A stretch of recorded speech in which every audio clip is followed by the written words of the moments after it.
Everyone, this is गुलजार मुनव्वर। आज की इस वीडियो में हम सीखने की कोशिश करेंगे डिलीट और बैक स्पेस की के डिफरेंस को। तो अभी आप स्क्रीन पे देख सकते हैं एक वर्ड मेरे पास मौजूद है ह्यूमन, और इस वक्त कर्सर मौजूद है एम और ए के दरमियान। अगर मैं कर्सर को एम और ए के दरमियान रखता हूँ और डिलीट का बटन प्रेस करता हूँ, वैसे बैक स्पेस से क्या होता है, जो पीछे अल्फ़ाबेट है वो रिमूव होते हैं। अब डिलीट से क्या होगा, जो अल्फ़ाबेट कर्सर के बाद है वो रिमूव होगा। लाइक यहाँ पर अगर आप देखें तो अब मैं आपको पॉइंटर के ज़रिए शो करूँ तो ये जो एम अल्फ़ाबेट है ये रिमूव होना चाहिए हमारे पास बैक स्पेस की वजह से, और ए हमारा रिमूव होगा डिलीट बटन के ज़रिए। मैं आपको करके दिखा देता हूँ। ये मैं डिलीट बटन प्रेस कर रहा हूँ, आप और से देखिए तो ए रिमूव हो जाएगा हमारे पास। ये देखें ए हमारे पास रिमूव हो चुका है। इसी तरह वापस मैं कर्सर को उसी पोजीशन पर लाऊं और अगर मैं बैक स्पेस को प्रेस करता हूं तो मेरे पास एम रिमूव हो जाएगा।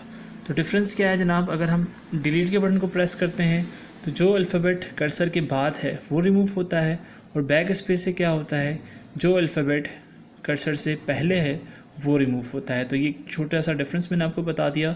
Thank you so much for watching this video.